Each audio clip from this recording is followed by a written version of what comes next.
대중문화 홍수의 시대.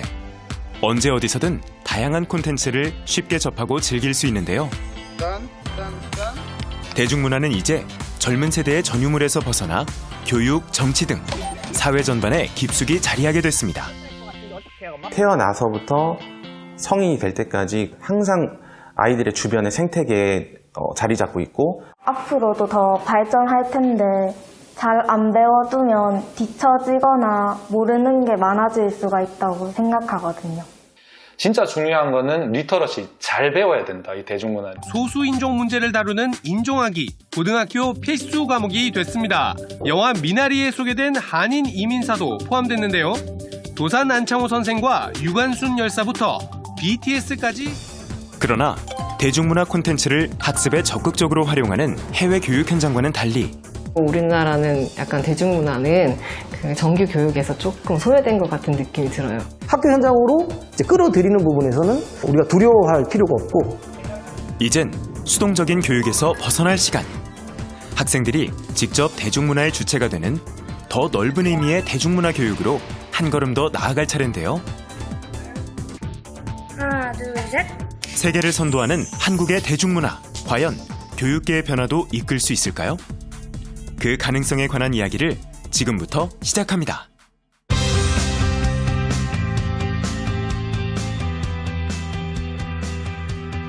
안녕하십니까. EBS 미래교육 플러스 신정우입니다. 전 세계적으로 K-POP, 한국 드라마가 인기를 끌면서 작년에는 국내 문화예술 저작권 무역 수지가 사상 처음으로 흑자를 기록했다는 기사가 있었습니다. 전체 지식재산권의 무역 수지는 적자인데 그중 유일하게 문화예술 저작권만 흑자를 기록했다고 합니다. 소위 K-컬처라고 불리는 한국의 대중문화가 이제는 전 세계에 위세를 떨치고 있는데요. 이런 가운데 우리 청소년들은 대중문화를 어떻게 배우고 소비하고 있을까요? 오늘은 대중문화와 학교 교육에 대해 같이 논의해보는 시간을 가져보겠습니다. 함께 자리해주신 분들을 소개해드립니다. 한국의 대중문화는 이제 세계 문화를 이끌어가고 있다고 생각합니다.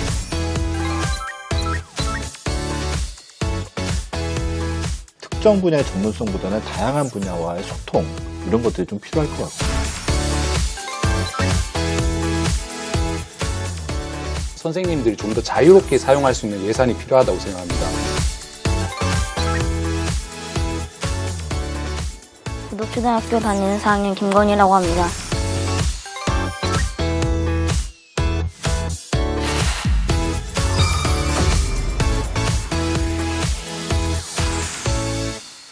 오늘 재미있는 조사 결과 제가 하나 알려드리겠습니다. 이 문화체육관광부에서 2021년 해외 한류 실태조사를 결과 발표를 했는데 한류 소비자들이 가장 좋아하는 분야 내용이 뭔지 아세요? 1위. 아무래도 노래 아닐까? 가수 아닌가요? 드라마. 아, 그래요? 네. 2위는 미용. 아, 미용이요? 예. 그다음에 3위는 예능, 그다음에 또 패션. 이 K컬처가 요새 아주 대세인데 이 다양한 분야로 인기가 높은 것 같아요.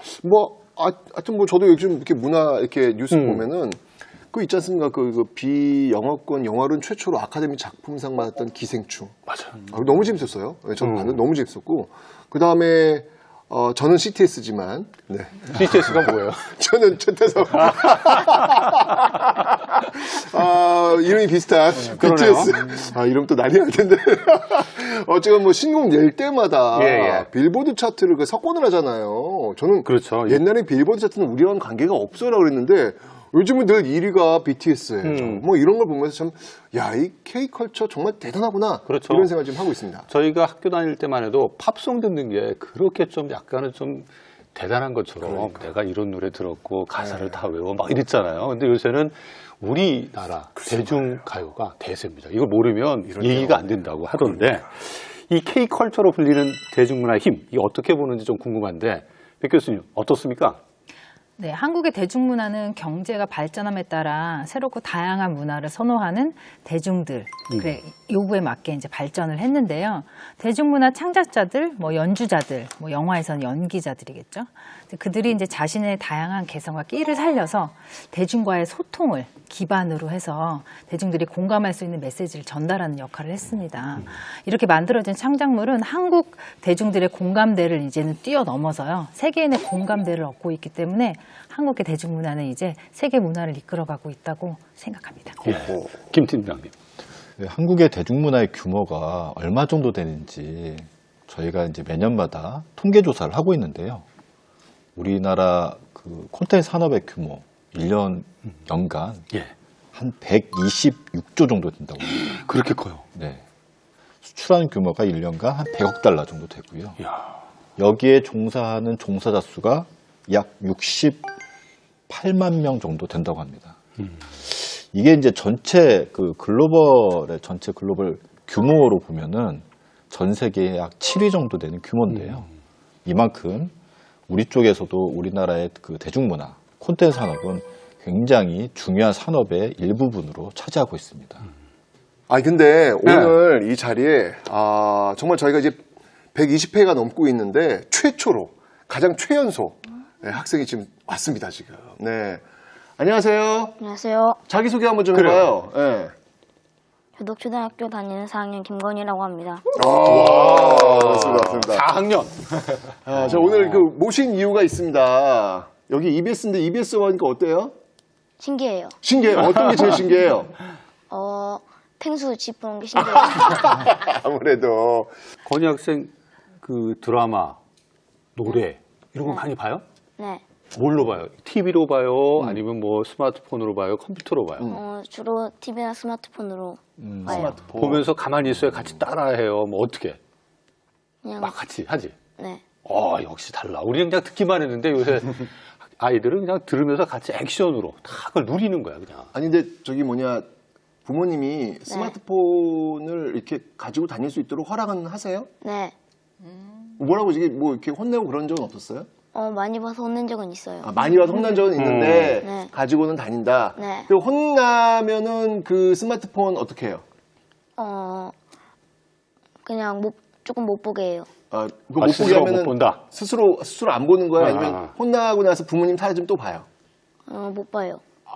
착하네, 좋네. 착해요. 좋습니다. 근데 어쩌면 이렇게 지금 이 학생들을 이렇게 보니까 이게 영상이나 이 대중문화가 그냥 일상이 돼 있어요. 네, 항상 접할 수 있는 그런 방법이 워낙 쉬우니까.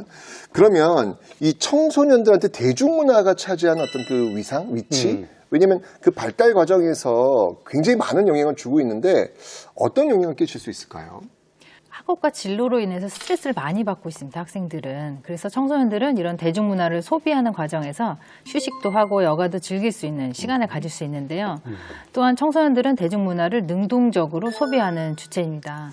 인기 있는 스타일, 춤을 춘다던가 아까 말씀하셨듯이 패션, 뭐 뷰티 뭐 이런 거를 소비하는 그런 소비자로서 역할을 하고 있어요.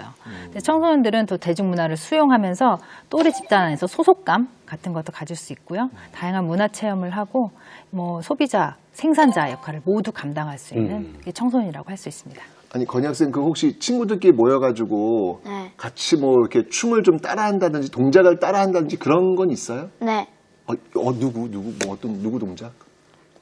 아이돌이요. 아이돌. 네. 그 친구들끼리 그렇게 같이 따라하기도 해요? 네. 그럼 왜 따라해요? 춤이 재밌고 그래서요. 춤이 재밌고 그래서. 근데 혼자 할 때 하고 같이 할 때 하고 어떤 게 더 재밌어요? 같이 하는 거요. 그렇지. 그래요? 선생님, 어떻게 지금 담임 선생님이시잖아요? 네네. 네. 이런 어떤 그 대중문화가 청소년한테 미치는 영향은 어떤 게 있을까요? 엄청난 영향을 미친다고 생각하죠. 그러니까 아이들의 발달 상황에서 뭐 어떤 학생은 영국 축구를 좋아하는 친구, 뭐 건희처럼 뭐 아이돌을 좋아하는 친구, 그리고 또 일본 뭐 애니메이션을 좋아하는 친구, 그런 대중매체를 어떤 대중매체를 접하느냐에 따라 가지고 그 학생이 형성되는 자아가 많이 달라진다라고 생각을 해요. 실례로 어떻게 되냐면은 이제 성인이 돼서 자신의 이제 학창 시절을 어떻게 기억하냐면 대부분 그때 접했던 대중문화로 기억하는 경우가 많을 거예요. 저 같은 경우에 이제 중학교 때 이제 락 발라드가 되게 유행했었거든요. 그래서 노래방에서 와! 막 부르고 이렇게 했던 것들이 네, 기억이 나고, 뭐 고등학교 때 뭐 소녀시대, 뭐 미니홈피가 유행했을 때는 뭐 감성적인 힙합 곡들, 뭐 이런 것들이 이제 기억이 되거든요. 최근에 이제 유행했던 드라마들, 그런 성인들의 조금 학창 시절의 대중문화를 약간 트렌드로 해가지고 만든 여러 가지 드라마가 이제 히트를 쳤던 것도 다 그 시절에 대중문화가 그 자아 형성에 지대한 영향을 미쳤기 때문이 아닌가 그렇게 생각합니다. 그렇군요. 네, 저희 때는 뭐 이런 그 대중문화 그 접촉과 관련해서 어떠한 가이드 없이 저희 마음대로 했잖아요. 그러니까 밤에 몰래 이렇게 라디오 켜놓고 듣고 그랬는데 사실 그때는 이제 어떻게 보면 단순하게 TV 또는 라디오 이랬는데 요새는 뭐 스마트폰, 컴퓨터 뭐 되게 다양하게 됐어요. 그러니까 너무 노출이 많아졌단 말이에요. 이런 상황에서 대중문화를 좀 건강하게 그거를 즐길 수 있도록 하는 교육이 좀 필요할 것 같은데 실제 이런 교육이 어떻게 이루어지고 있는지 궁금합니다. 빅 교수님. 네, 교과 내용에도 대중문화가 포함이 되어 있는 교과도 있는데요. 아, 그래요? 네네. 학교 선생님들도 교과서 이외의 내용을 이제 본인이 재구성해서 수업을 많이들 하십니다. 공부를 본인들이 스스로 열심히 하셔서. 그래서 대중문화에 관심이 특히 많으신 선생님들은 지금 유행하고 있는 문화 전반적인 것들을 수업에 포함시켜서 학생들하고 대화하고, 요새는 토론 수업도 학교에서 많이 하고 있어서 서로 이제 공유하고 그런 수업들을 많이 하고 있어요. 그래서 요즘에 뭐 대중문화 동떨어진 수업을 학교에서 하고 있다고는 보지 않습니다. 아, 그래요? 네. 실제 학교 현장 어때요? 음악 시간을 예로 들면은 보통 이제 오페라, 뮤지컬의 공통점 차이점, 그래서 뮤지컬 감상해 보기. 잠시만요. 음악 시간에 네. 오페라요? 네. 옛날에 사조 배웠는데. 그다음에 그 음악가들 이렇게 다 연결해가지고 외우고. 모르겠습니다. 저 때는 그랬어요. 오페라 그런 공통점 차이점에서 이제 뮤지컬 감상하는 것도 있고. 저는 사실 학창 시절에 뮤지컬을 단 한 번도 본 적이 없어가지고 이런 걸 학교 교회에서 있다니까. 네. 혹시 우리 건희 학생 뮤지컬 본 적 있어요? 네. 이 다르구나 이게. 애니메이션이 되게 많습니다. 애니메이션의 OST 같은 거 되게 많은데 그런 거가 이제 교과서에 실려 있고요. 건이 배웠잖아. 우리 언다다시 그런 거 뭐지? 배웠잖아, 그지? 그런 느낌으로 뭐 몇 개씩 들어가 있는 것도 있고, 국어나 사회 같은 경우에는 역할극에서 이제 즉흥극, 연극 이런 걸 많이 사용하기도 합니다. 다양하게 지금 하고 있네요. 네네네. 아니 근데 지금 뭐 아까 우리가 뭐 BTS 얘기도 했고 뭐 여러 대중문화 얘기했는데 정말 세계적으로 이 한국의 어떤 그 문화가 참 많이 이렇게 성장하고 있단 말이에요. 근데 그런 이면에 이런 얘기도 있어요. 그런 문화 발달에 있어가지고 학교 교육이 한 게 뭐가 있냐. 오히려 장애가 된 건 아니냐. 뭐 이런 이야기도 있는데 여기 대해서는 교수님은 어떻게 생각하세요? 뭐 완전히 틀린 말도 아니고 완전히 맞는 말도 아니라고 생각을 합니다. 학교 교육은 기본적으로 이제 문화 생산자를 만드는 프로그램, 커리큘럼보다는 뭐 문화 소비자를 키우는 곳이라고 생각을 해요. 그래서 여러 장르의 다양한 문화를 체험하게 하고 경험하게 해서 문화를 향유할 수 있는 그런 사람을 길러내는 곳이 이제 현재 공교육의 역할이라고 생각합니다.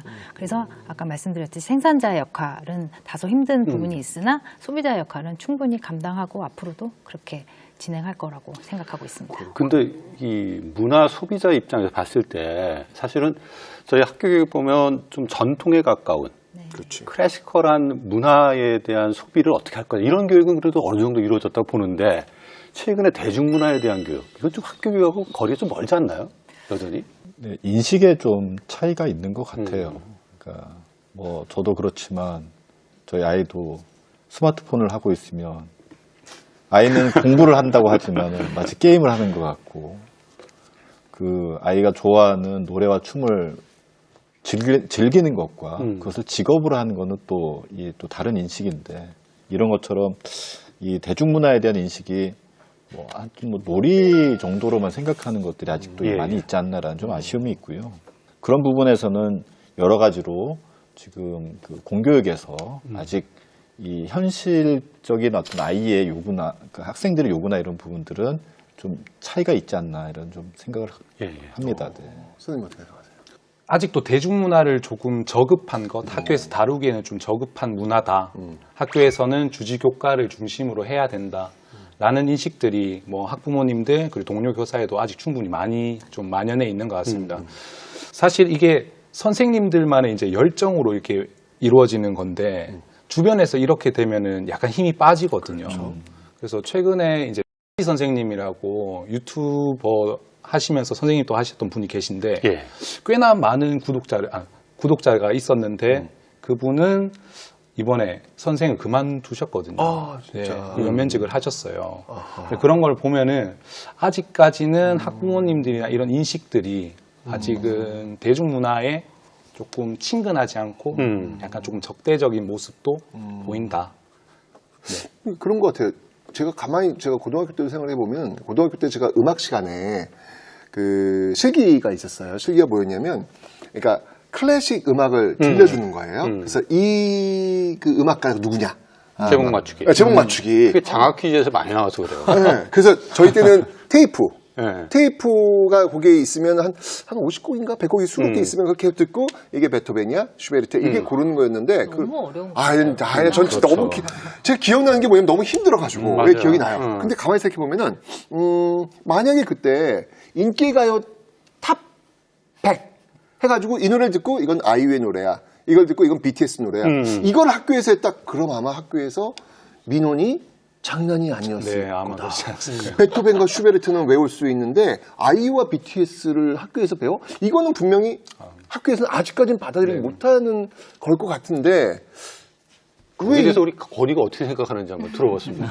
건희 학생 혹시 학교에서 요즘 그 아이돌 노래 들려주고 이거 누구의 노래인지 맞추는 거 이런 거면 재밌을까 안 재밌을까?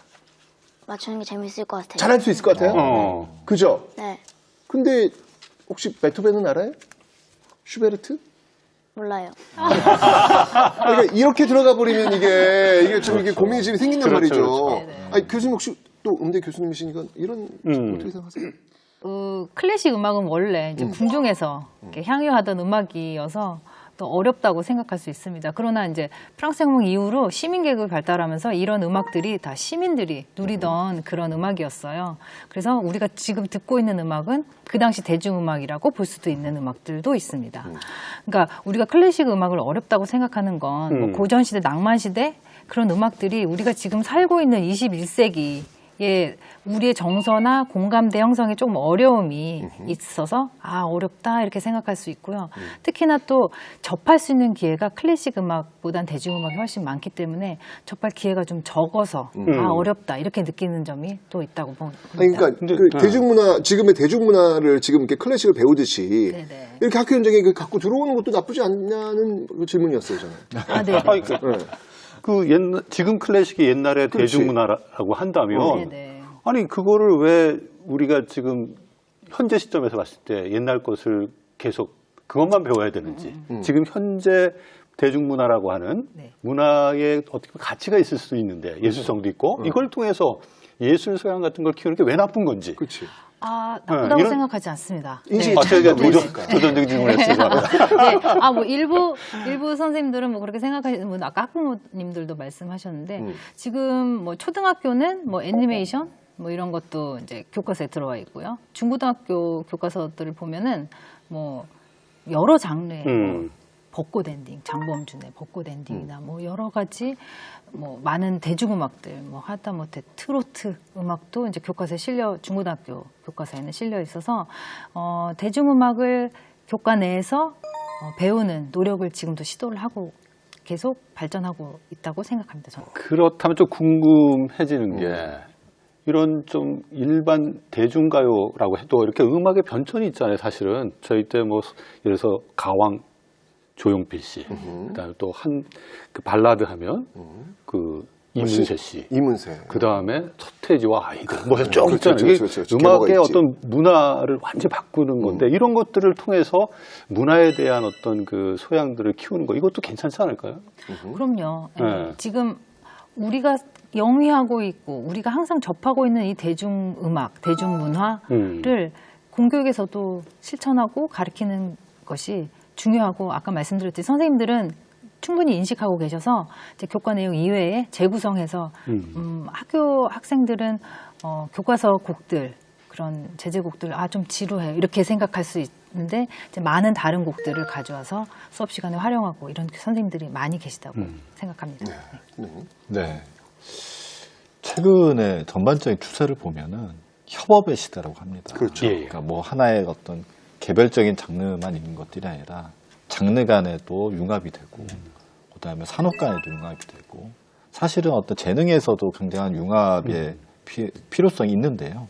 이러한 부분에서 좀 여러 가지의 특정 분야의 전문성보다는 다양한 분야와의 소통 이런 것들이 좀 필요할 것 같고요. 그런 측면에서 본다면은 아까 말씀하셨던 대중문화와 내지는 뭐 기초 예술 쪽에 어떤 특정 장르만이 있는 것이 아니라 이런 것들이 협업이 되고 소통하는 그런 교육의 방식은 많이 이루어지고 또 시도가 되고 있는 걸로 알고 있습니다. 그래요? 네. 그럼 선생님, 네. 진짜 실제 학교 현장의 교육과정 안에 뭐 좀 더 직접적으로 얘기하면 교과서에서 네. 대중문화를 이렇게 다룬 예가 있나요? 그리고 사회 시간에 이제 보고서를 발표할 때 다양한 형식으로 발표하는 게 있습니다. 그래서 이제 노래 개사를 해보는 활동도 있고 예. 아이들이 연극을 만들어 보거나 제가 아는 다른 선생님은 또 뮤지컬을 또 하시는 분이 계신데 그분은 학생들하고 같이? 네, 같이 뮤지컬을 하시는 분이 계신데 그 발표를 갖다가 이제 뮤지컬 형식으로 이제 하기도 대단하시다. 하고 저는 발표를 뮤지컬 형식으로 네. 한다고요? 그런 예시가 교과서 지도서에 조금씩 실려는 있습니다. 그래요? 네, 실천하기에는 뭐 어렵다고 생각하시는 분들도 있을 수 있는데 근데 그런 부분이 교과서에 녹아 있고 실제로 행하시는 분들도 많이 있습니다. 그 최근 들어서 이 대중문화를 교육 과정 또는 교육 활동에 이렇게 녹아 들어서 그 활용하는 분들이 많다고 제가 들었는데 우리 최 선생님은 랩으로 뭐 수업을 하신다고 제가 진짜요? 들었거든요. 랩으로. 네. 뭐예요 그게 도대체? 그러니까 힙합을 예. 이제 교육적 도구로서 이제 사용하고 있는데요. 아이들이 이제 직접 가사를 써보는데 그게 음악 시간에 한정되는 게 아니고 요걸 가지고 국어 시간에도 해보고 뭐 사회 시간에도 해보고 여러 교과에 사용할 수 있는 교구로 힙합을 사용하고 있습니다. 선생님이 힙합을 하신다고요? 제가 하는 건 아니고 저희 아이들이 하고 있습니다. 아이들이 네. 한다고요? 저희 아이들이 하고 어떻게 하는지 너무너무 궁금하네. 궁금한데 그 경기 효덕 초등학교에서 어떻게 문화 교육이 대중 컨텐츠를 이용해서 또는 활동을 이용해서 하고 있는지 한번 보시면서 이야기를 나누도록 하겠습니다.